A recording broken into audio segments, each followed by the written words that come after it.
Taigi, norint susikurti produktų požymius, mums reikėtų užeiti produktai, spausti požymiai.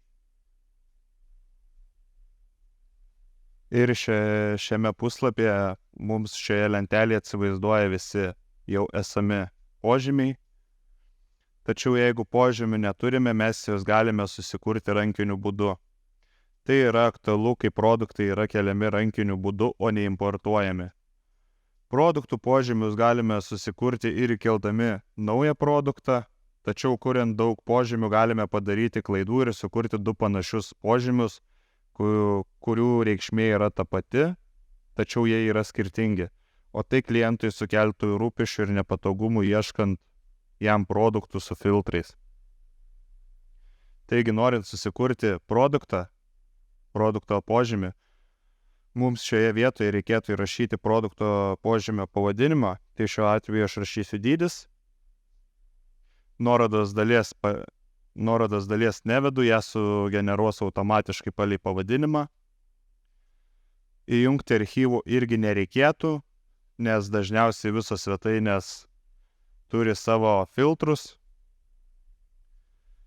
tai šios vietos mums nereikia. Toliau rikiavimo taip pat nekeičiame ir spaudžiame pridėti požymį.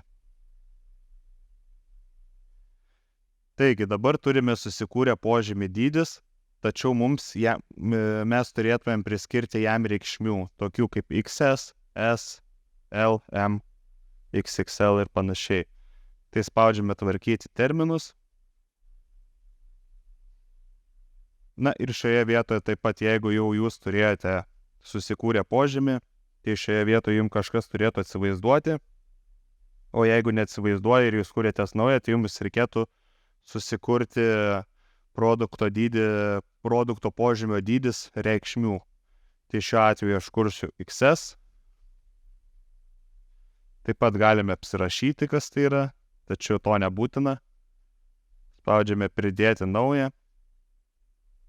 Susikuriame S, M, L, XL.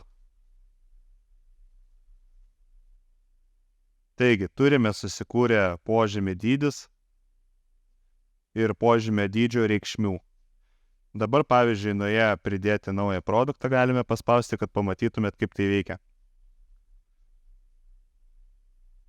Užėjus į požymį galime pasirinkti pridėti esamą, pasirenkame išduotojo sąrašo ir tada pasirenkame reikšmes. Tai šiuo atveju aš galiu pasirinkti L, M, S ir taip toliau ir taip toliau. Tačiau šioje vietoje jūs viską galite pasidaryti ir pats. Pavyzdžiui, norint susikurti požymį, mums reikėtų spausti pridėti naują, o reikšmės taip pat reikėtų paspausti Create Value mygtuką. Visą tai atlikus, mums tai reikia paspausti saugoti požymius ir viskas.